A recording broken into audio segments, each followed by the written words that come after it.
Halo semuanya, bertemu lagi bersama saya. Perkenalkan, nama saya Yuel Bani dan saya seorang storyteller. Kali ini saya ingin membahas tentang agak berat, mungkin materi ini agak berat teman-teman. Tentang reinkarnasi. Oke, jadi gini. Saya mainkan what if dulu lah.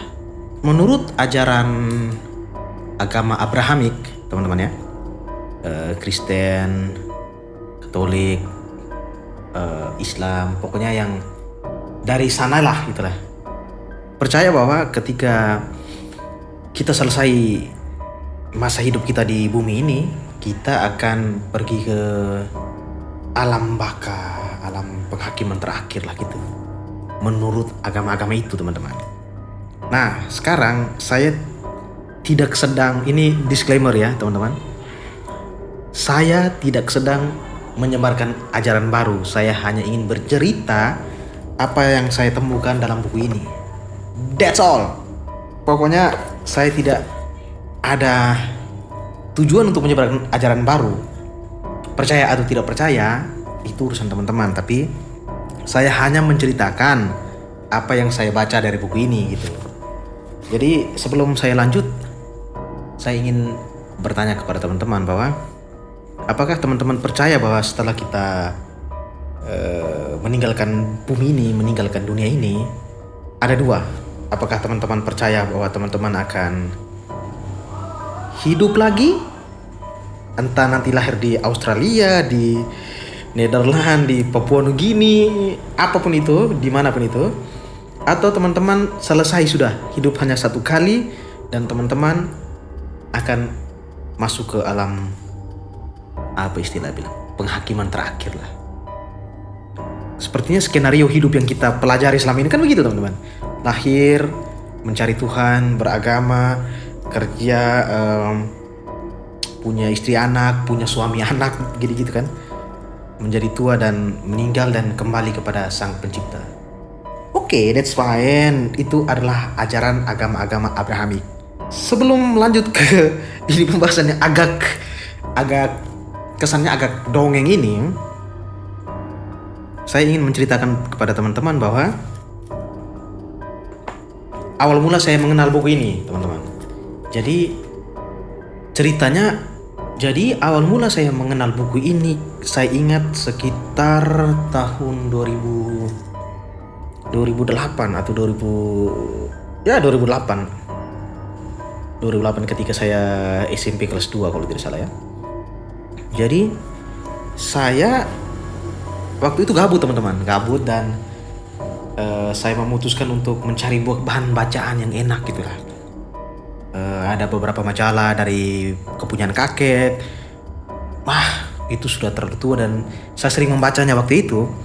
Dan akhirnya saya membuka satu dos teman-teman. Dari dos ini ada banyak buku yang berisi komik Naruto, buku-buku ya filsafat punyanya Om Romo saya gitu, Om Patir saya gitu. Jadi saya tertarik dengan buku ini teman-teman. You Will Live Again. Ya, karya Brad Steiger. Nah, Brad Steiger ini adalah seorang, saya bilang dia ini adalah maestro penulis supranatural. Jadi kalau soal masalah supranatural, ya kalian cari saja nih si Brad Steiger ini. Jadi si Brad Steiger ini berasal dari Iowa apa istilahnya? Kita bicaranya Amerika Serikat. Jadi Iowa adalah tempat asalnya band metal Slipknot ya kalau tidak salah, untuk para penggemar metal di luar sana. Jadi inilah buku yang ditulis. Dan apa sih yang ada dalam buku ini? Sampai saya membandingkan isi buku ini dengan ajaran agama Abrahamik. Oke.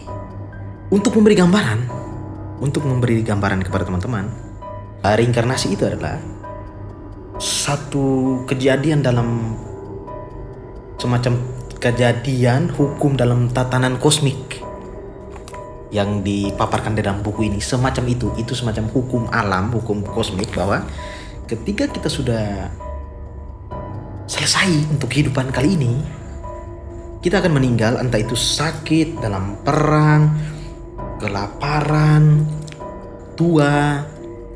Kita tidak selesai teman-teman. Kita tidak selesai dan kita tidak akan pergi ke surga atau neraka. Itu adalah isi dari buku ini. Jadi kita itu akan hidup lagi. Itu adalah konsep reinkarnasi yang diceritakan dalam buku ini. Kita akan hidup lagi. Entah contohnya seorang manusia yang bernama Brian atau Zaki atau M. Shadow mungkin ya. Jadi ketika si M. Shadow ini meninggal, bisa saja dia akan lahir kembali di Texas, akan lahir kembali di Medan, di Lampung, atau akan lahir di Papua Nugini, kita tidak pernah tahu. Itulah gambaran awal tentang reinkarnasi dan tentang buku ini. Bagaimana caranya? Kok bisa penulis tahu bahwa semua teori dan kisah-kisah reinkarnasi yang dipaparkan dalam buku ini nyata? Bagaimana? Ini pasti teman-teman bertanya kan, bagaimana kok bisa penulis dengan PD-nya berkata bahwa kita akan hidup lagi? Kok bisa penulis memberitahukan kepada seluruh pembaca buku di planet bumi ini bahwa jangan takut akan kematian, karena setelah kita meninggal kita akan hidup lagi dan bisa jadi kita akan bertemu lagi orang-orang yang kita kasihi. Nanti saya ceritakan kepada teman-teman. Contoh nih, dalam buku ini nih, contoh nih, ada sepasang kekasih yang sangat mencintai lah gitu, saling mencintai, sangat mengasihi satu sama lain. Nah, pada suatu saat pacarnya si wanita ini meninggal. Jadi pacarnya bilang, kamu jangan takut, nanti saya akan datang lagi untuk temani kamu di bumi ini. Kalian tahu ceritanya? Meninggallah si cowok ini, si laki-laki ini. Dan selama berapa tahun setelah dari kematian itu, cewek yang ditinggalkan itu menikah dengan laki-laki lain. Lahirlah anak, dan seolah-olah anak itu memiliki sifat yang sama seperti pacarnya yang dulu. Dan anak itu sangat mencintai ibunya. Ya mungkin teman-teman rasa kayak itu hanya mungkin konsep psikologis, dia sangat mencintai pacarnya dulu, dia mengingat kata-kata pacarnya bahwa dia akan datang lagi untuk hidup bersama perempuan ini. Kan teman-teman mungkin berpikir begitu. Tapi nanti saya akan bahas nih bagaimana caranya kok bisa tahu.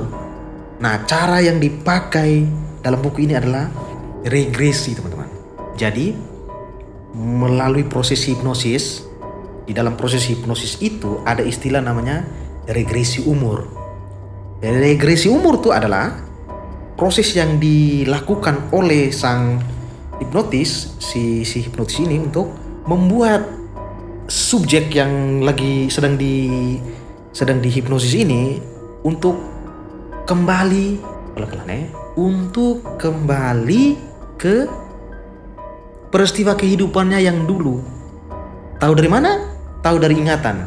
Jadi menurut teori buku ini teman-teman, jiwa manusia itu adalah sebuah memori komputer raksasa yang dibawa oleh manusia. Jadi jiwa kita ini akan menyimpan semua kejadian-kejadian dalam hidup, bahkan di kejadian di zaman purba sekalipun, kalau teman-teman percaya reinkarnasi. Jadi intinya reinkarnasi itu seperti itu. Bagaimana cara kita mengakses data kehidupan? Yaitu lewat regresi umur. Kok bisa akses? Ya karena jiwa, menurut teori buku ini dan dipaparkan oleh Carl Gustav Jung, bahwa jiwa kita itu seperti memori raksasa di semesta. Jadi dia bisa menyimpan apapun yang kita lakukan di kehidupan lalu dan bisa diakses dan dilihat kembali detik ini juga. Kalau ente semua mau di regresi umur. Regresi umur itu saya beri bayangan juga ya, regresi umur itu teman-teman. Jadi si hipnotis datang menghipnosis kita, terus kan kita tidur nih. Nah, terus si hipnotis akan mulai tuh, saya akan undur. Oke, sebelum melakukan itu si hipnotis biasanya bilang gini, semakin nyenyak, semakin tenang, semakin rileks. Biasa kan gitu kan teman-teman? Semakin tenang, semakin rileks. Ingatlah apapun yang kamu lakukan jangan takut. Karena istilahnya kamu ditemani, jadi kamu ikuti saja perintah saya. Dan itu juga ada syarat teman-teman. Kalau subjek yang mau dihipnosis menerima itu, ya itu wajar dan itu menjadi semacam pernyataan resmi yang diterima oleh subjek bahwa oke, kau boleh hipnosis saya. Oke. Sang hipnotis juga tidak sembarang untuk menghipnosis orang gitu teman-teman. Ya teman-teman, jadi syaratnya itu dulu. Kita saling setuju nih. Saya buka dari kisah pertama teman-teman. Jadi jangan berlama-lama lagi. Jadi pada tahun berapa ya, saya lupa ya, di Amerika. Zaman-zaman munculnya pemahaman mengenai New Age. Ya bisa jadi buku ini bisa jadi ya teorinya, bisa jadi sebagai marketing atau penyebaran pemahaman era baru New Age. Bisa jadi, tapi kalau teman-teman baca dan teman-teman beriman sebenarnya tidak masalah, tidak terganggu juga sebenarnya. Karena hanya ini buku bacaan aja ini teman-teman. Nah, salah satu kisah pembuka dari buku ini adalah kembalinya Nyonya Brady Murphy. Ada seorang perempuan ibu rumah tangga di Amerika Serikat. Zaman-zaman perang dunia II ada ya pergerakan New Age di Amerika, semua segala sesuatu. Jadi dulu pernah ada orang yang namanya Nyonya Simons gitu. Nyonya Simons dia ini disinyalir sebagai Brady Murphy yang telah hidup di zaman lalu juga dan sudah meninggal gitu. Jadi cara tahunya bagaimana teman-teman? Jadi ada seorang ahli hipnosis, dia sering melakukan seminar-seminar hipnosis mengenai kehidupan lalu, terus mengatasi masalah di masa lalu. Kan namanya hipnosis kan biasanya gitu. Si Nyonya Simon ini tidak percaya tentang masa kau bisa hipnosis saya, kau bisa melihat kehidupan lalu saya. Bukan melihat, bisa menggali kehidupan lalu saya, bisa mengetahui apa yang saya buat di kehidupan lalu. Menurut Nyonya Simon, semua ini dongeng, dia tidak percaya. Jadi pada suatu saat si ahli hipnosis Pak Bernstein ini, oke, Nyonya Simon, kalau ente tidak percaya hipnosis, ya ayo kita coba gitu kan. Jadi setelah itu mungkin sekitar seminggu kemudian Nyonya Simon ini akhirnya setuju untuk dihipnosis. Singkat cerita terjadilah proses hipnosis itu dan ada saksinya adalah istrinya si penghipnosis, suaminya si Nyonya Simon. Jadi saksi dalam cerita itu. Dan bahkan setelah kejadian regresi umur itu, Amerika akhirnya membuat satu film teman-teman. Tahu teman-teman cari aja lah, teman-teman cari dulu lah.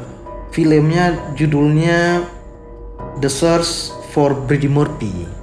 Itu film itu pada tahun 1956, bayangkan tahun 1956. Yang buat adalah Paramount Picture kayaknya ya. Di sini bilang Paramount mengomersilkan keterpersonaan kalayak pada reinkarnasi, dan kasus Brady Murphy pun diungkap melalui The Search for Brady Murphy. Oke, itu teman-teman boleh carilah. Saya belum cari juga, tapi dalam buku ini terus begitu. Nah, Nyonya Simon ini adalah hasil dari reinkarnasi Nyonya Brady Murphy yang dulu pernah hidup di tahun sebelum 1956. Katanya dulu ketika dalam proses regresi umur itu teman-teman, dia kan tidur begini.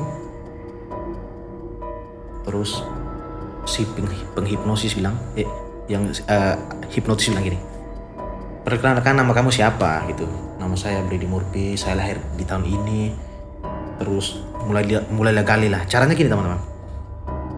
Caranya gini, ketika si subjek dalam proses trans dalam, istilahnya dalam gelombang itulah, orang-orang hipnosis lebih tahu lah. Jadi ketika tidur, si penghipnotis ini akan memberikan kalimat, saya akan undurkan ingatan kamu ke masa dulu kamu sedang sekolah. Itu bisa tuh teman-teman, itu bisa. Dalam buku ini itu bisa. Jadi Nyonya Simon, apa yang terjadi ketika kamu sedang berumur 12 tahun? Oh, saya dulu gini. Oke. Sekarang kita undur lagi ke masa sebelum kamu lahir. Apa yang kamu lihat? Nah, itu biasanya gambarannya sama teman-teman. Di beberapa subjek yang diwawancarai dalam kondisi trans dalam itu. Jadi mereka sering menjawab bahwa saya sedang melayang. Apa yang kamu lihat?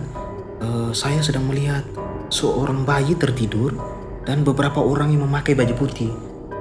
Oke. Sekarang saya majukan sedikit umurmu ketika 1 tahun. Ketika setelah lahir itu, apa yang kamu lihat? Terus saya lihat seorang perawat menggendong saya. Semuanya itu teman-teman, saya menangis, semuanya itu. Terus apa lagi yang kamu lihat? Saya lihat ini perawat ini seperti menceritakan kepada seorang perempuan, semacam gitu. Kesannya dongeng, tapi bertahan dulu, bertahan. Kesannya dongeng itu, tapi bertahan. Nanti saya berikan cerita lain lagi. Nah teman-teman, lanjutkan ke cerita Brady Murphy tadi ya, berkaitan dengan regresi umur. Jadi saya fokuskan ke kehidupan si Brady Murphy ini. Saya tegaskan sekali lagi, perempuan yang bernama Nyonya Simon ini adalah subjek yang dites dalam regresi umur, dan dia mengingat kehidupan lampaunya sebagai Brady Murphy. Oke, clear ya teman-teman ya. Jadi si Nyonya Simon dalam kondisi trans dalam mengingat dulu dia pernah hidup sebagai Brady Murphy. Clear. Oke. Jadi teman-teman bisa cari sendiri ceritanya. Hanya kalau boleh ya beli buku ini gitu. Si Brady Murphy ini punya suami, dan singkat cerita pada suatu ketika dia akhirnya meninggal dan dia melepaskan suaminya. Kata-kata yang dia ceritakan kepada Bapak Bernstein ini, katanya dalam kondisi trans dalam ya teman-teman, dalam kondisi tertidur seperti itu, dia berkata bahwa susah sekali untuk meyakinkan orang yang masih hidup bahwa sebenarnya di sana tuh baik-baik saja sebenarnya. Dan saya memberitahukan kepada suami saya untuk tenang, jangan bersedih karena saya akan kembali lagi. Tetapi ya itu susah sekali memberitahukan atau meyakinkan orang yang masih menjalani proses kehidupan. Jadi si Brady Murphy akhirnya meninggal 40 tahun kemudian. Setelah meninggalnya Brady Murphy itu 40 tahun kemudian lahirlah atau hadirlah Nyonya Simon di kehidupan sekarang. Seperti itu. Bagaimana? Sudah mulai pusing? Semoga jangan pusing dulu ya. Oke, kalau gitu pengantar kehidupan lalu berdasarkan cerita si perempuan Brady Murphy kira-kira seperti itu, supaya bisa membangkitkan imajinasi teman-teman. Bisa jadi ada teman-teman yang bertanya bahwa sebelum Brady Murphy dia siapa?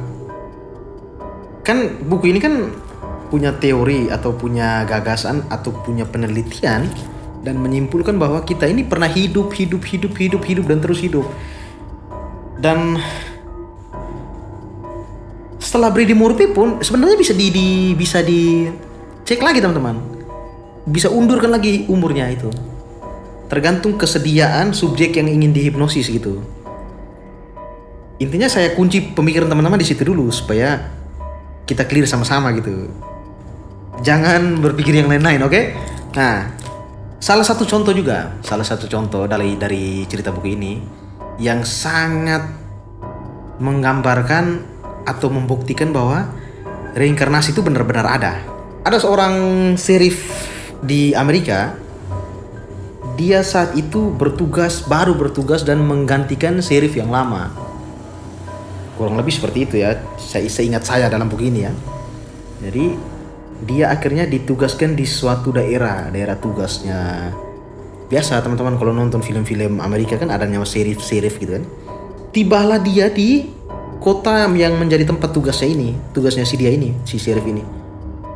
Sampai di kota itu, dia seperti seolah-olah semacam, kok saya pernah tahu nih kota gitu loh. Saya pernah tahu ini kota loh, kayak kok jalannya familiar. Tapi kapan? Saya kan baru bertugas di sini itu. Tapi kapan kok ini familiar sekali jalanan kota ini, bentuknya ini. Jadi dia hanya mengikuti nalurinya aja teman-teman. Dia mengikuti kata hatinya. Oke, coba saya jalan lurus nih. Dia jalan lurus. Terus nalurinya bilang, kayaknya belok kanan nih. Saya tahu nih ada sesuatu di sini. Dia belok kanan. Dia belok kiri. Setelah di kiri nih, kalau tidak salah, kalau saya belok kanan lagi ada satu rumah tuh. Rumah yang kayaknya saya kenal ini rumah nih. Soalnya jalan nih kayak akrab, familiar gitu. Jadi dia belok kanan lah. Sampai di sana teman-teman, di depan sebuah rumah, dia melihat seorang ibu-ibu sedang ibu-ibu tuh hampir tua teman-teman dia. Jadi itu si ibu-ibu sedang menyapu halaman. Terus Serif bilang, permisi bu, saya Serif baru di kota ini. Garis bawah ya teman-teman ya. Saya Serif baru di kota ini. Dari tadi saya lihat jalanan ini kayak saya kenal. Tapi kapan saya datang ke sini juga saya tidak tahu. Ini saya baru pertama kali datang. Terus rumah ini saya kenal bu, rumah ini. Bu, kalau minta maaf ya bu ya, perkenalan habis. Mereka kan perkenalan teman. Jadi ibu nih aneh kayak, ini Serif baru kok dia tahu banyak hal ini. Terus si Serif bilang, bu izinkan saya ya bu ya, kalau bisa saya bisa cek masuk ke dalam rumah, terus ada kamar di sebelah kiri nih. Saya rasa kayak semacam ada ingatan yang saya kenal itu ruangan loh. Terus ibu bilang, memangnya kamu siapa? Kamu kan orang baru di sini dan saya tidak mengizinkan kamu untuk masuk ke kamar itu kan. Tapi si Serif bilang begini, nah begini saja bu, kalau supaya ibu percaya saya, coba saya tebak ya bu ya. Coba saya tebak. Di kamar itu ada mainan kuda. Teman tahu yang mainan kuda-kudaan yang anak kecil duduk terus goyang-goyang gini kan? Ya. Ada itu, ada mainan ini, ada mainan ini. Terus si ibu-ibu bingung kayak, laki-laki ini siapa nih? Mungkin teman-teman sudah mulai menebak arah cerita kan? Jadi akhirnya si ibu mengizinkan si Serif ini untuk masuk ke dalam kamar itu. Jadi datanglah si Serif masuk ke dalam kamar. Sampai di dalam kamar, Serif bilang, ya benar kan bu? Ini saya bilang gini, mainan ini mainan kuda-kudaan, mainan mobil-mobilan, pokoknya ada mainan-mainan anak kecil. Terus tiba-tiba ibu itu langsung menangis di belakang Serif itu, di pintu masuk itu si ibu menangis. Terus ibu-ibu itu mengaku bahwa anaknya dulu meninggal di umur 5, 6 atau 7 tahunan gitu teman-teman. Jadi ketika anaknya meninggal, dia sangat merindukan anaknya dan dia tidak pernah membereskan mainan-mainan itu dalam kamar itu, hanya untuk supaya dia terus mengingat anak itu. Jadi itu adalah salah satu bukti yang sangat aneh kenapa seorang Serif yang baru saja bertugas di kota itu tiba-tiba tahu menahu tentang jalan, belokan, kondisi rumah, apa yang ada di dalam rumah. Nah itu salah satu hal yang dibahas dalam buku ini teman-teman. Jadi teman-teman kalau penasaran silakan cek saja. Oke, kisah berikutnya lagi tentang satu pasangan hidup teman-teman. Jadi ada satu pasangan suami istri. Mereka ini suatu saat mengikuti semacam perjalanan liburan ke negara Mesir. Nah sampai di sana mereka menghadiri sebuah festival teman-teman. Sebuah festival tentang cara berpakaian orang Mesir di zaman dahulu. Jadi semua pasangan yang hadir di situ diberi tantangan siapa yang paling persis gaya berpakaiannya atau fashionnya meniru gaya berpakaian orang Mesir zaman dulu. Itu adalah tantangannya. Dan akhirnya si pasangan itu memenangkan festival itu teman-teman, memenangkan sayembara itu.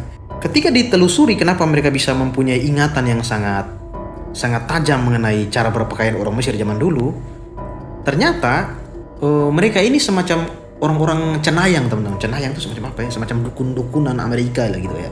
Mereka bisa melihat kehidupan lalu dan si istri meyakinkan suaminya bahwa kita ini pernah hidup di zaman Mesir loh, di zaman dulu itu. Dan waktu itu kita berjodoh dan setelah itu kita meninggal, kita menempuh lagi kehidupan sampai di hari ini dan kita bertemu lagi gitu. Nah di tengah perjalanan di dalam liburan itu mereka sempat bertemu dengan si tour guide teman-teman. Terus di satu momen ketika tour guide-nya menceritakan teman-teman tahu lah ya, biasanya tour guide kan mulai menceritakan, oh di sini nih ada ini nih di sini gini kan. Nah si mata tour guide ini melihat langsung ke si arah suami si pasangan ini, tiba-tiba terdiam dia menantang begini. Terus si pasangan itu rasa awkward kayak, wah kenapa dia tiba-tiba lihat kita dan dia diam gitu kan. Nah teman-teman mulai bertanya nih kenapa nih. Terus si Judy sama si siapa ya namanya, Judy sama siapa itu, si laki-lakinya si suaminya ini, ayo kita berangkat, jangan begini, aneh orang lihat. Terus si tour guide melihat mereka terus, oke, tour guide juga merasa awkward dan tour guide lanjut menceritakan. Tour guide lanjut membantu para turis-turis ini untuk jalani terus liburannya gitu, istilahnya melihat-lihat kan. Nah setelah itu, singkat cerita, pada malam harinya mereka kembali ke hotel dan tour guide ini akhirnya menghubungi mereka untuk kalau bisa kita bisa ketemu. Kalau bisa kita bisa ketemu ya, pasangan si Nyonya Judy ini. Namanya Judy. Jadi akhirnya mereka bertemu lah teman-teman di hotel. Sedang makan, si tour guide bilang gini, saya kenal kamu di kehidupan lalu. Kita ini pernah hidup di sana, kamu meninggal gara-gara kamu di tenggelam dalam bulir-bulir padi. Dongeng kan? Silakan baca. Jadi oke, saya tarik ke belakang sedikit teman-teman. Saya tarik ke belakang. Kenapa meninggalnya di dalam bulir-bulir padi? Jadi ceritanya si suaminya si Ibu Judy ini setiap malam dia bermimpi. Mereka ini kayaknya orang Amerika, tinggal di Amerika, tapi mereka berlibur ke Mesir. Jadi setiap malam dia bermimpi, atau bukan setiap malam, tapi dia sering sekali bermimpi bahwa dia meninggal dan dia memanggil seseorang. Dia melihat seperti pasir yang menutupi dia. Jadi mimpi itu menghantui dia terus dalam kehidupannya. Kenapa saya bermimpi pasir, terus pasir kubur saya, dan akhirnya saya meninggal dan saya terbangun dari mimpi saya itu, saya terjaga gitu kan. Ini kenapa ini? Nah, misteri pertanyaan itu akhirnya dijawablah dalam liburan ke Mesir itu. Setelah beberapa bulan atau tahun mungkin mereka ke Mesir, baru ketemulah si tour guide itu. Tour guide itu berkata bahwa kau ini sebenarnya saudara saya. Jadi waktu itu kau meninggal ketika pergi ke lumbung padi dan padinya tumpah dalam lumbung, kubur kamu meninggal di dalam bulir-bulir padi ini. Kesannya aneh teman-teman, tapi begitulah yang terjadi, bahwa buku ini menggambarkan, mendeskripsikan tentang cenayang, ada orang-orang yang punya indera keenam, tentang ada orang-orang yang bisa membaca kehidupan lalu. Nah itu salah satunya ya mereka ini, si Judy suaminya sama si tour guide ini. Dari situ mereka menjalin hubungan dan akrab sampai sekarang. Ceritanya gitu. Itu salah satu cerita contohnya. Salah satu lagi itu. Ada satu cerita lagi, saya kembalikan sedikit ke Brady Murphy tadi. Jadi Brady Murphy ketika hidup, dia ini beragama Kristen teman-teman. Dia beragama Kristen. Saya tahu dari mana karena ada catatan tentang pendeta yang dia temui. Jadi ketika dia meninggal, teman-teman akan bertanya, arwah mereka itu ada di mana gitu. Roh mereka ini ada di mana? Menurut penglihatan si Brady Murphy yang diketahui lewat Nyonya Simon dalam posisi begini, ini saya harus pelan-pelan supaya teman-teman bisa mengerti maksudnya. Arwah kita itu ada di alam arwah teman-teman. Alam arwah adalah alam yang sangat cepat sekali perputarannya, terus tidak ada saling komunikasi, semua arwah mengurusi urusannya sendiri, dan para arwah ini akan menunggu waktunya untuk dilahirkan kembali. Kata si Brady Murphy ya teman-teman, ini beberapa apa yang dia lihat, dan dia sempat menunggu si pendetanya ini untuk meninggal dan datang ke alam arwah itu, dan sampai di alam arwah bertemulah dengan si rohnya Brady Murphy, dan Brady Murphy bilang ternyata ajaran pendeta tentang api penyucian itu sebenarnya tidak ada. Ini tidak ada bukti ini, dan pendetanya juga mengakui itu. Katanya dalam cerita Brady Murphy ya teman-teman. Akhirnya Brady Murphy lahirlah kembali menjadi Nyonya Naomi. Ya itu sepintas tentang pendeta dan sepintas tentang gambaran di akhirat sana gitu. Katanya gitu. Jadi untuk orang-orang yang mungkin beragama Abrahamaik, jangan marah saya dong. Maksudnya ini nanti saya jelaskan kenapa ada teori tentang itu. Oke. Terus sekarang saya ingin membahas sedikit mengenai beberapa teori yang disampaikan dalam buku ini mengenai reinkarnasi berdasarkan ayat Alkitab. Jadi kalau teman-teman mengingat satu perikop dalam Alkitab yang menceritakan tentang talenta, yang ada hamba yang mengembangkan talentanya, diberi 2 menghasilkan 5, diberi 5 menghasilkan 10. Nah mereka ini yang akan menerima hidup, datang mengikuti perjamuan rajanya, dan kata si raja bahwa nanti kalian akan diberikan talenta yang lebih besar lagi karena kalian adalah hamba yang baik. Kalau teman-teman Kristen Katolik bisa mengingat itu ya.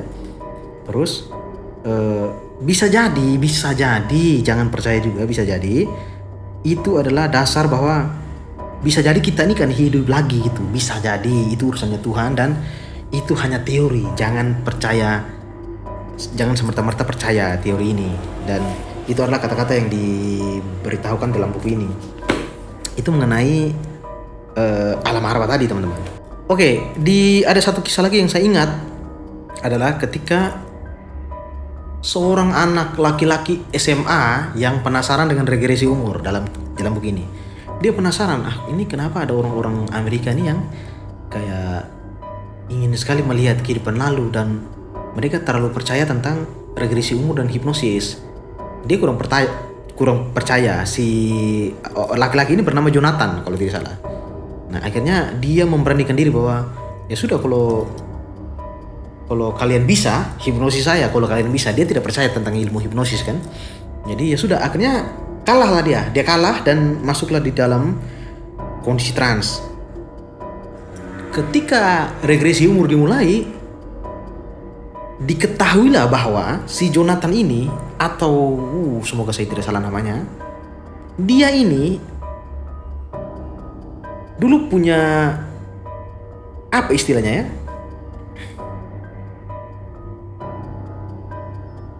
dia ini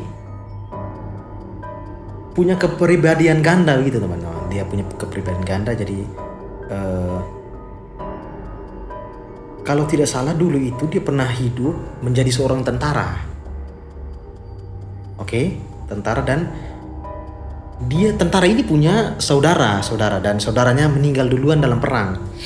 Jadi Jonathan ini mengisahkan bahwa dia ini adalah seorang tentara yang hidup kembali di zaman sekarang ini. Dan tentara yang hidup kembali di tubuh Jonathan ini, pelan-pelan ya teman-teman. Tentara yang hidup kembali di tubuh Jonathan ini menceritakan kisahnya yang di masa lampau. Clear ya? Jadi di masa lampau itu, roh ini menjadi sangat mengganggu dalam tugas militernya dia. Jadi roh ini seolah-olah mengambil alih tubuhnya si tentara sebelum dia jadi Jonathan ya teman-teman. Mengambil alih tubuhnya untuk berperang lah gitu istilahnya. Dan itu sangat mengganggu tentara ini istilah. Singkat cerita, ada satu peristiwa ketika tentara ini ditembak dan terkapar di medan perang. Ketika dia sadar teman-teman, dia sudah ada di rumah sakit. Dan semua tentara yang menjadi teman perangnya waktu itu berlarian dan menganggap dia itu sudah meninggal. Tapi teman-teman tentaranya bingung, wah kenapa kau bisa tiba di rumah sakit? Dan dia juga tidak tahu lah kenapa saya juga tiba di rumah sakit. Menurut pengakuan roh yang diketahui lewat Jonathan ini, katanya bahwa justru roh yang saudara tentara ini yang bantu dia. Jadi ketika tentara ini terkapar, roh yang ini masuk ke dalam tubuh terkapar ini, paksa berdiri, bangun, berangkat ke rumah sakit. Aneh kan? Itu aneh tuh. Itu ada tuh ceritanya di sini nih. Jadi akhirnya tentara ini mulai tidak nyaman karena seolah-olah roh ini yang mengambil alih dalam kehidupannya dia. Dan roh ini punya dendam teman-teman. Roh ini punya dendam bahwa ini dia merasa bahwa dia harus menjaga si tentara ini sebelum kehidupan Jonathan ini. Jadi dan akhirnya membuat tentara ini hidupnya tidak nyaman gitu teman-teman. Jadi akhirnya dibantulah oleh si ahli hipnotis di kehidupan sekarang bahwa ya sudah, kamu mau apa? Dia bilang saya mau ambil alih tubuhnya si tentara gitu. Zaman jadi di kehidupan lalu saya mau ambil alih gitu. Terus ini si penghipnotis bilang tidak bisa. Ini bukan tubuh kamu dan jangan lagi tinggal di sini. Nah kamu mau apa? Tiba-tiba gantilah nih tentara yang merasa dirugikan itu bercerita melalui Jonathan yang sedang tertidur bahwa si roh ini, dia dulu waktu hidup dia suka banding-bandingkan saya dengan mengangkat kursi waktu kecil teman-teman. Mereka sering berlomba-lomba untuk siapa yang lebih kuat mengangkat kursi. sampai berlomba-lomba kuat-kuatan lah gitu. Jadi akhirnya si penghipnotis ini mengambil celah bahwa ya sudah, kalau kamu ingin mengambil alih tubuhnya si dia, coba sekarang lewat tubuhnya Jonathan, bangun ambil kursi. Dan dia pun bangun teman-teman, dia mengambil kursi. Kalau kamu ambil bisa, kamu bisa ambil alih tubuhnya. Tapi kalau kamu tidak bisa mengangkat kursi ini, berarti kamu harus meninggalkan tubuh ini, karena tubuh ini bukan milik kamu. Jadi bangunlah dia dengan tubuhnya si Jonathan dan mencoba mengambil kursi, dan tidak bisa teman-teman. Dia coba untuk angkat dan membuktikan bahwa saya ini kuat, sebenarnya tidak bisa. Akhirnya singkat cerita, dia memutuskan untuk oke, saya kalah dan saya harus meninggalkan tubuh tentara yang dulu, dan tentara ini yang akhirnya hidup di tubuh Jonathan ini.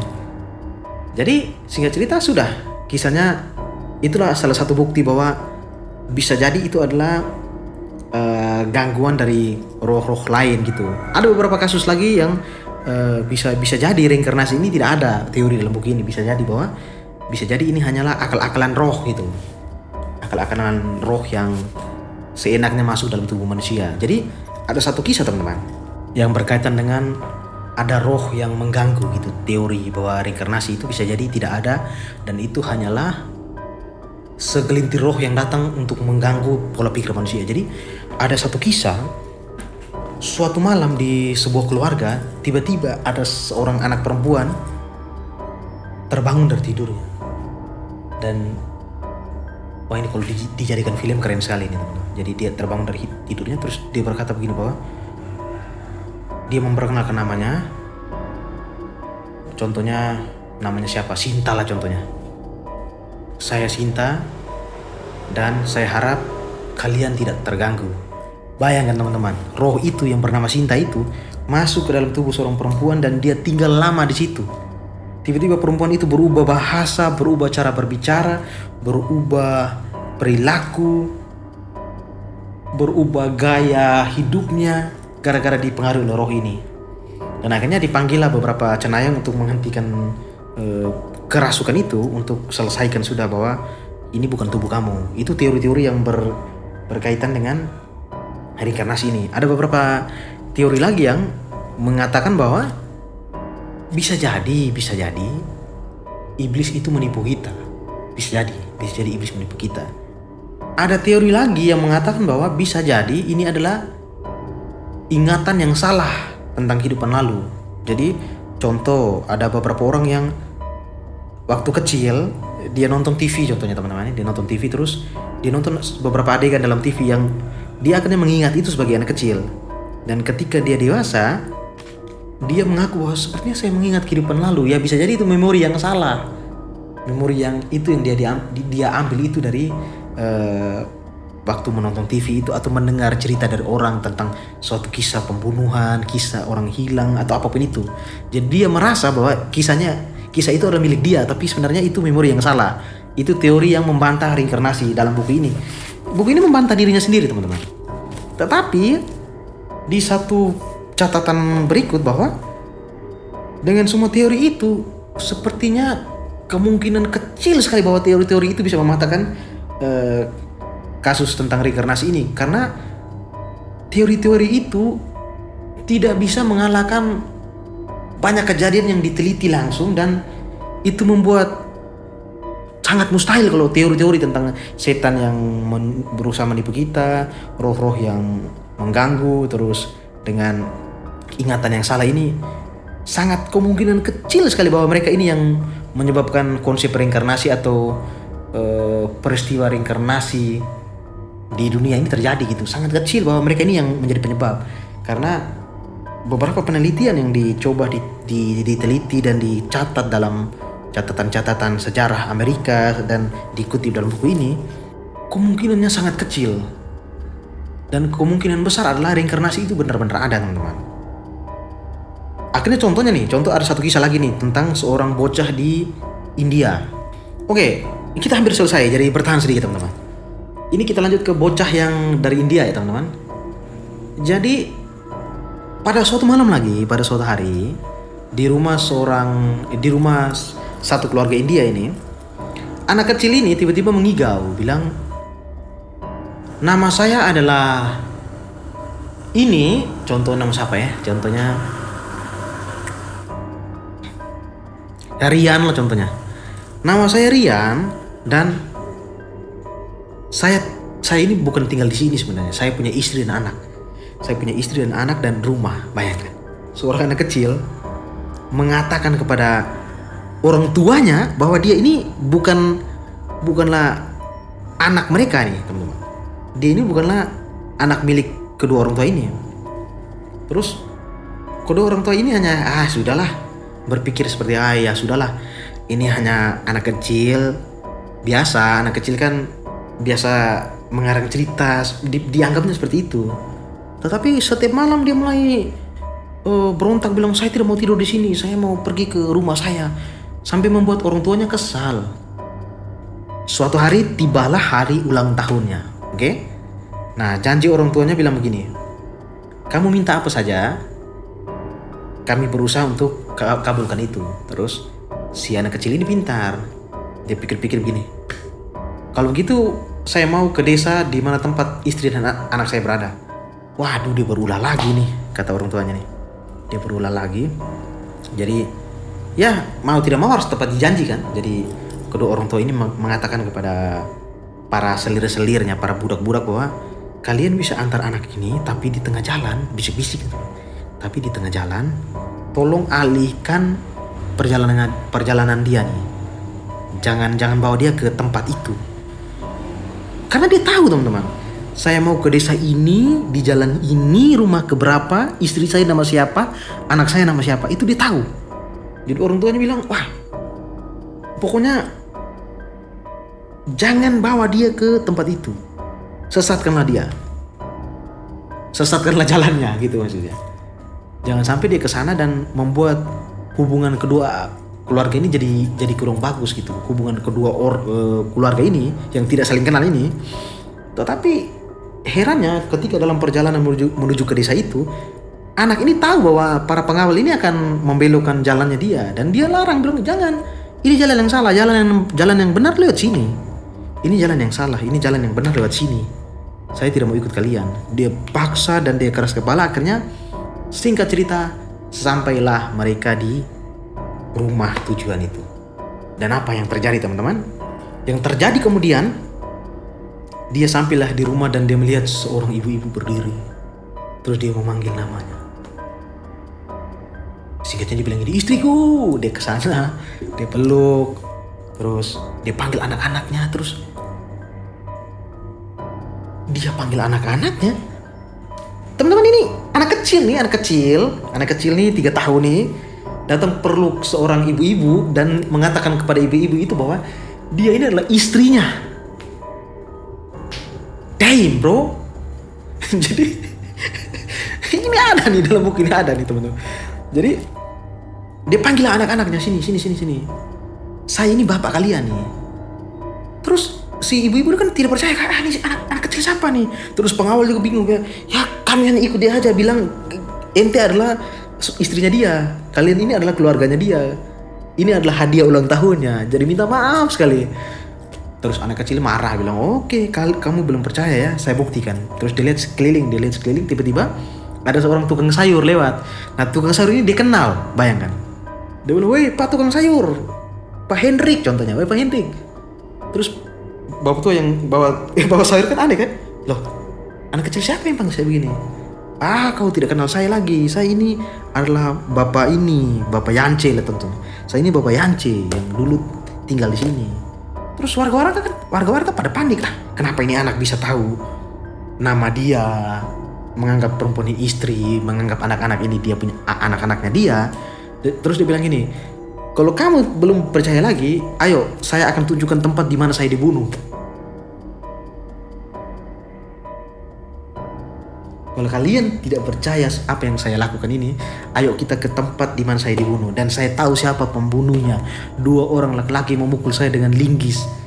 Ketika itu saya sebagai pemilik kebun menyuruh mereka kerja di ladang, dan mereka memukul saya di samping kandang babi di tempat saya meninggal itu. Mereka pergi ke sana, tempatnya persis yang diceritakan. Semua orang tahu bahwa dia pernah meninggal di situ. Semua orang tahu bahwa pernah ada orang meninggal di situ dibunuh, yaitu suaminya si ibu-ibu ini.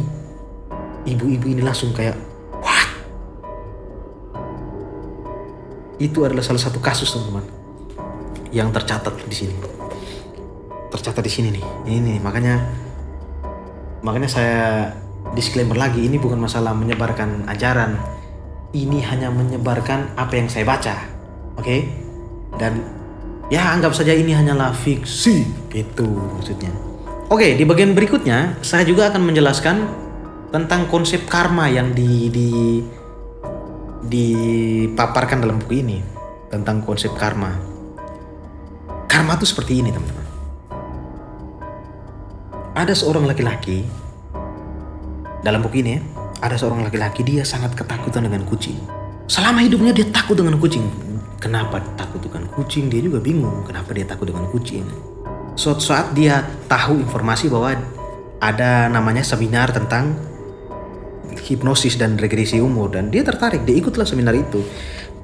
Biasa kalangan orang-orang Amerika tidak akan percaya dengan hal-hal gaib atau hal-hal supranatural seperti itu. Jadi dia hadiri saja hanya untuk penasaran, apa sih ini acara apa sih ini.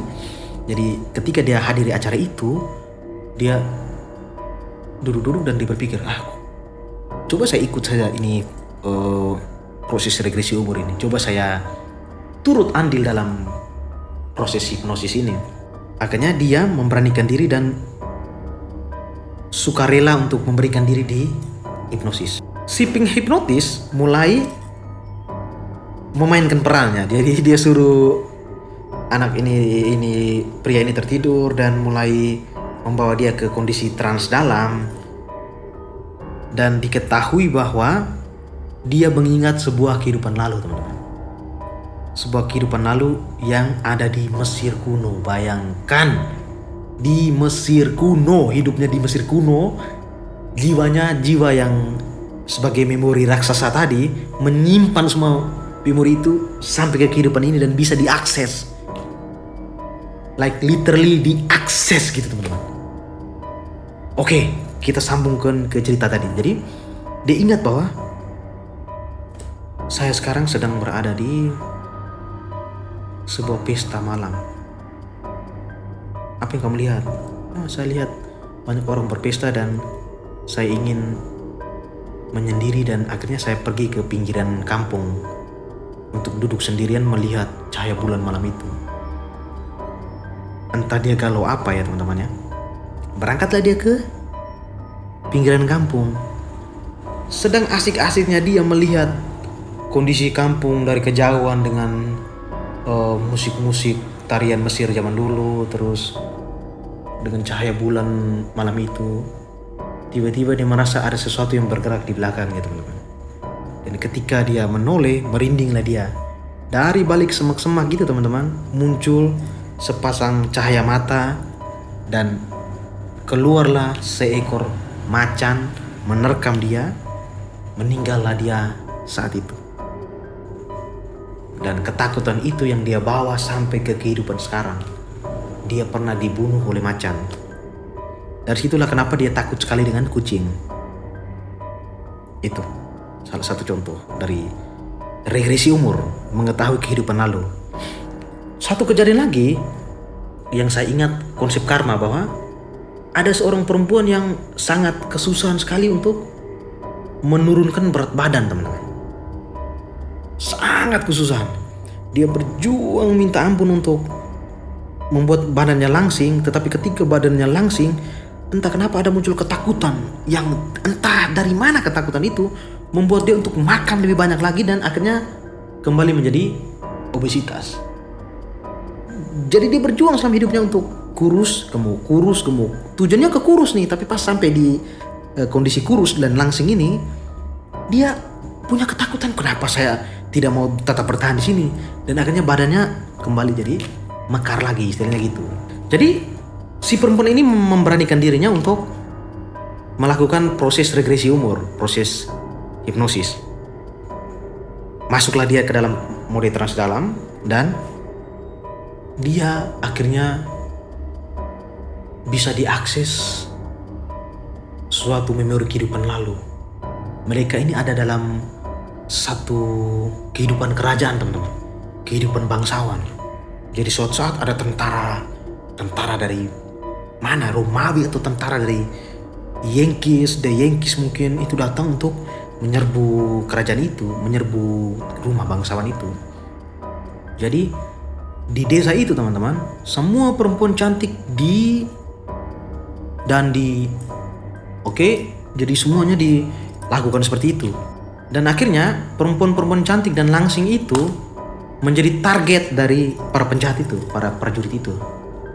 Sedangkan perempuan-perempuan yang gemuk dan obesitas tidak disentuh oleh mereka, karena menurut prajurit ya mereka tidak menarik. Akhirnya meninggallah dia di kehidupan itu gara-gara oleh tentara. Oke? Ketakutan itu yang disimpan dalam alam bawah sadarnya. Ketakutan itu yang diingat terus dalam alam bawah sadarnya dan membuat dia sulit mempertahankan kondisi tubuh di kehidupan sekarang. Penjelasannya logis ya, teman-teman ya. Itu salah satu hukum karma dan cara regresi umur itu bekerja. Hukum karma yang berlaku. Ada seorang pria lagi. Ini kisah berikutnya. Ada seorang pria yang tangan kanannya ini mati, teman-teman. Tangan kanannya ini apa istilahnya? Mati rasa lah. Bukan stroke juga, tapi apa istilahnya? Kayak lemas aja gitu, kayak mati rasa dari kecil lah istilahnya. Jadi dia mau tahu kenapa dia mati rasa ini. Ada apa kayak ini? Jadi dia melibatkan dirinya ke dalam proses regresi umur dan diketahui bahwa dia pernah hidup di zaman perbudakan Mesir atau zaman Romawi kuno. Mungkin saya lupa ingat, nanti teman-teman baca lagi. Jadi di dalam kehidupan itu dia bertugas sebagai seorang prajurit. Tugasnya adalah memukul, menghajar, membunuh budak-budak yang kerjanya malas atau yang tidak punya lagi harapan hidup. Jadi para budak-budak yang disiksa ini adalah budak-budak yang kalau tidak salah mereka bekerja sebagai penyusun batu atau penggali batu kalau tidak salah. Jadi setiap budak-budak yang sudah lemah atau tidak lagi punya harapan hidup itu akan dieksekusi oleh prajurit. Dan dia adalah salah satu eksekutor di dalam kisah itu, dalam kehidupan lalu itu. Akhirnya kelihatan sekali dari catatan Brad Steiger ini bahwa ternyata itulah yang membentuk karmanya di kehidupan sekarang. Jadi garis bawah, teman-teman, ini beberapa cerita tadi entah kenapa dicatat dalam buku ini dan banyak sebenarnya kisahnya. Entah kenapa berlaku hukum karma, teman-teman. Berlaku hukum karma, like real hukum karma di dalam buku ini. Jadi sayangnya tidak ada tertulis tentang koruptor, teman-teman. Bukan koruptor. Sayangnya tidak ada tertulis tentang pencuri uang rakyat dalam buku ini. Sayang sekali. Jadi siapa yang kerjanya mencuri uang rakyat, apa yang terjadi di kehidupan berikut saya kurang tahu. Mungkin cacat atau apa, kurang tahu juga ya, teman-teman ya. Tapi tidak dituliskan dalam buku ini. Itu beberapa contoh bahwa bagaimana karma bekerja dalam sistem reinkarnasi manusia. Oke? Jadi semua itu yang berlaku. Terus di buku ini juga ada pembahasan mengenai jodoh tadi, teman-teman. Seperti jodoh masa lalu kita, nanti kita akan bertemu lagi. Jadi pernah ada satu film namanya The Town kalau tidak salah ya, teman-teman coba cari. Jadi ini film bukan reinkarnasi, film. Saya ingat sekali kalimat terakhir dari film itu. Jadi singkat cerita, penjahat dalam film itu melakukan perampokan di sebuah bank. Jadi mereka harus membawa seorang sandera dan jatuh cintalah si penjahat ini dengan perempuan ini. Dan perempuan ini tidak pernah melihat wajah laki-laki ini. Tidak pernah. Hanya laki-laki ini melihat perempuan ini menggunakan, laki-laki itu kan pakai topeng, teman-teman, dalam film. Jadi dia sangat suka, dia jatuh cinta dengan kecantikan perempuan ini. Dan akhirnya perempuan itu dilepaskan di pinggir pantai. Jadi penjahat yang di Amerika ini lanjutkan perjalanan mereka membawa beberapa uang cash hasil rampokan, dan FBI mulai mencari tahu siapa pelakunya. Dan salah satu saksi dari perampokan ini adalah si wanita ini. Jadi si wanita ini bercerita bahwa ciri-ciri orang yang merampok bank itu, mereka bertopeng dan saya melihat ada seorang laki-laki yang punya tato di leher sini. Jadi singkat cerita, suatu saat perempuan ini tahu bahwa ada seorang laki-laki yang ketemu dia di bar, suka dia, punya tato di sini. Dan laki-laki itu akhirnya mengaku bahwa dia yang dulu rampok bank dan dia yang jatuh cinta dengan perempuan ini. Semua percakapan perempuan itu diretas oleh FBI dan diketahui bahwa laki-laki ini yang menjadi dalang dari perampokan bank itu. Jadi gara-gara perempuan ini juga mencintai laki-laki ini yang dulunya penjahat, si perempuan ini juga mulai seolah-olah melindungi dan menghambat proses penyelidikan FBI ini. Jadi gara-gara cinta seperti itulah. Singkat cerita, si perampok ini mulai tersudutkan dan dia tidak bisa tinggal lagi di kota ini. Dia harus keluar karena kalau dia tetap tinggal di sini, FBI akan menangkap dia dan dia tidak bisa hidup dengan wanita ini. Jadi akhirnya si perampok ini punya cara misterius, yaitu dia sering memberikan hadiah kepada wanita ini lewat halaman belakang rumah dan dia menggali di dalam tanah di bagian tamannya si wanita ini, kebun kecil lah di Amerika. Dia menggali terus dia menaruh beberapa hadiah di dalam dan wanita ini tahu kapan dia harus pergi ke belakang ke tamannya untuk mengambil hadiah yang dari pria ini. Dan suatu saat pria ini tidak pernah datang lagi. Dan saking cintanya wanita ini dan dia merindukan pria itu, FBI juga kenapa ini tidak ada lagi nih percakapan dengan laki-laki ini. Akhirnya wanita ini tahu bahwa dia diretas oleh FBI. Coba teman-teman nonton lagi film The Town gitu. Jadi perempuan ini menggali di tanah di belakang rumahnya, di taman itu, di kebunnya dia, ya garden kecilnya dia. Dia bukalah di dalam sebuah koper dan dia menemukan beberapa uang tunai, beberapa buah jeruk kalau tidak salah, dan sepucuk surat. Dalam surat itu yang saya ingat sangat keren dalam film ini bahwa kata-kata terakhir dari pria itu bahwa sebelum dia keluar dari kota kan, dia bilang saya akan meninggalkan kota ini dan mungkin kita tidak bisa bertemu lagi dalam kehidupan ini.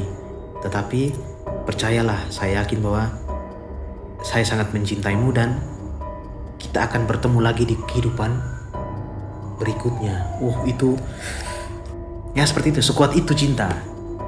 Sekuat itulah cinta, bahwa saking punya harapannya manusia terhadap cinta, dia berharap bahwa suatu saat nanti saya bisa ketemu lagi jodoh saya di kehidupan berikutnya, yaitu kamu. Oke? Itu hanya kilas balik dari film itu yang berkaitan dengan buku ini. Dan film itu tidak mengambil kisah dari buku ini juga, teman-teman, maksudnya. Tapi saya mau menceritakan bahwa konsep jodoh dalam buku ini ya.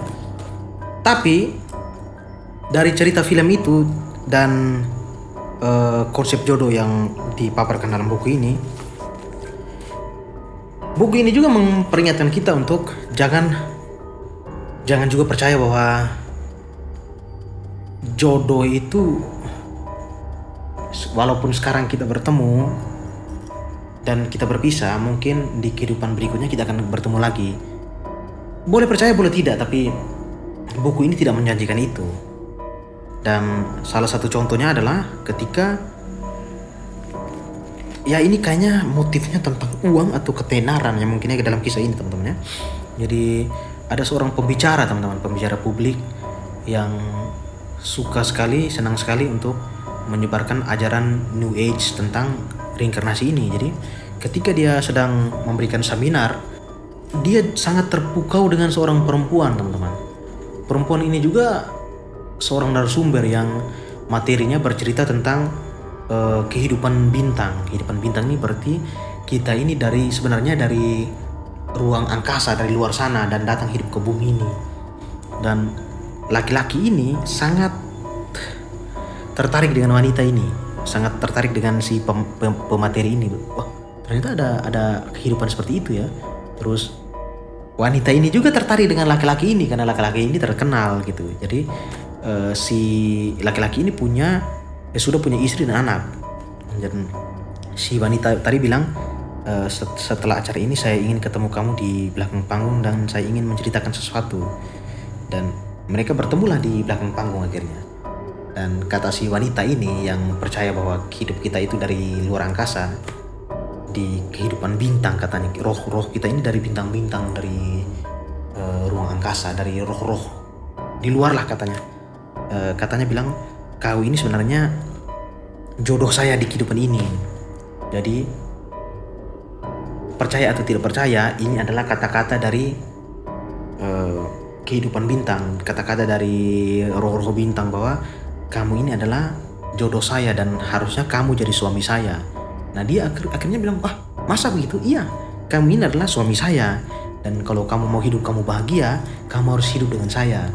Dan singkat cerita laki-laki ini dia menghabiskan sekitar 3 bulan dan dia mendengar wanita ini bahwa awal Januari akhir Desember ini kamu harus segera menceraikan istrimu dan datanglah kepadaku gitu. Jadi sekitar 3 bulan dia berpikir dan akhirnya dia menceraikanlah istri dan dia melepaskan anak-anaknya untuk bergabung dalam hidup bersama dengan wanita cenayang ini yang berkata bahwa kehidupan manusia itu dari roh-roh bintang.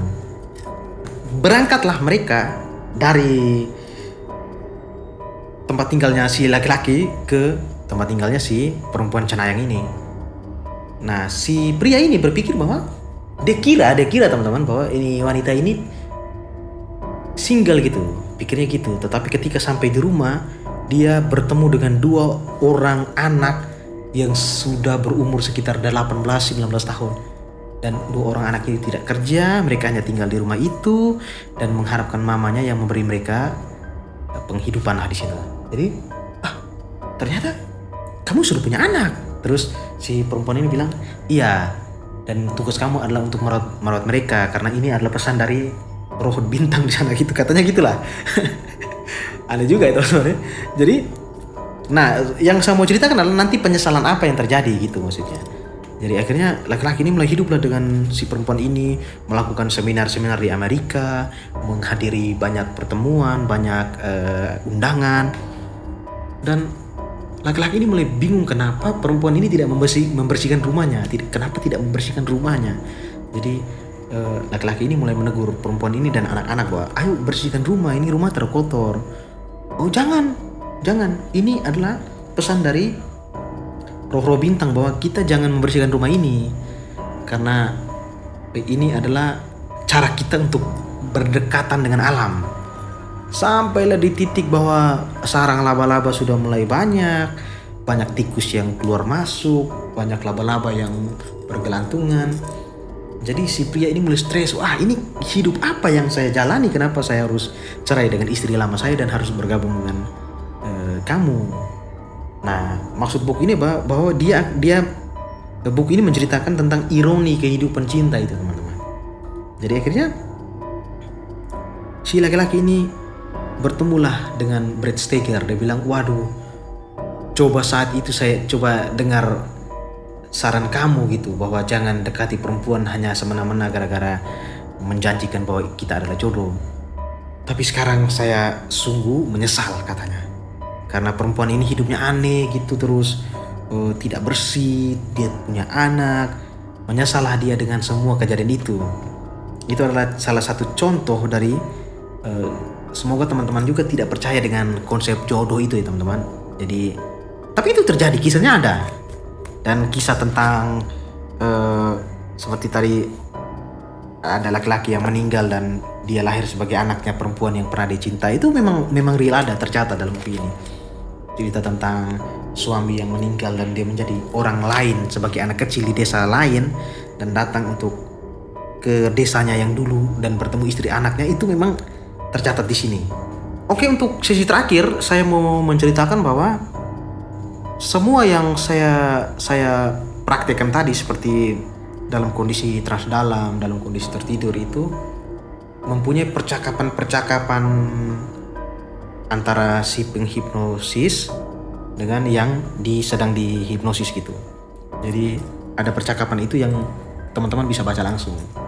Dan semua fakta itu sudah diceritakan di sini. Mereka melakukan penelitian, tapi itu ya tahun-tahun itu lah teman-teman, tahun-tahun di awal-awal perang dunia 2 semacam itu kejadiannya. Jadi semua itu tergantung dari kepercayaan teman masing-masing. Dan sekali lagi saya bilang, saya tidak menyebarkan suatu ajaran baru. Saya hanya membuat konten dan menceritakan satu cara pandang lah gitu, cara pandang bahwa oh ternyata ada orang yang berpandangan seperti ini gitu, dan mereka menulisnya dalam lembaran demi lembaran ini teman-teman, maksudnya. Jadi ya mungkin untuk kawan-kawan yang beragama jangan bawa perasaan. Saya hanya sekedar berbagi cerita, saya hanya berstorytelling kepada teman-teman, dan semoga teman-teman suka. Dan kalau tertarik dengan buku ini ya silahkan cek saja di banyak toko online. Karena oh ya, sebelum saya menutup sesi storytelling ini, buku ini pernah hilang teman-teman. Jadi buku aslinya yang saya ambil dari dosnya Om Pater hilang karena saya menceritakan semua kisah ini, dan ada seorang teman saya meminjamnya dan akhirnya hilang, dan bertahun-tahun saya rindukan ini buku. Dan pada suatu saat saya akhirnya membeli sendiri buku ini, dan tibalah pikir saya, wah kayaknya bahasa Inggris nih, ternyata bahasa Indonesia teman-teman. Dan bukunya persis sama dengan yang hilang itu ya. Dan ya sangat seru untuk membaca ini. Jadi jika ada teman-teman yang sudah pernah membaca ini, silakan komen di bawah. Kurang lebih dari cerita itu adalah kesalahan saya dan kekurangan saya. Terima kasih sudah menonton, dan untuk teman-teman yang sudah membaca dan sangat suka buku ini, ayo komen. Ayo komen, kita bisa berbagai pemahaman dan pandangan. Ya, mungkin cerita kali ini seperti itu. Thank you udah menonton sampai habis, dan ya bantu saya untuk subscribe, mungkin share, dukung channel ini supaya saya bisa terus memberikan storytelling berikut ke depannya. Sekian dari saya, Yuel Bani. Terima kasih sudah mendengarkan seluruh cerita saya, dan God bless you all. Ingat, dengar musik metal. Dengar musik metal, bro. Thank you.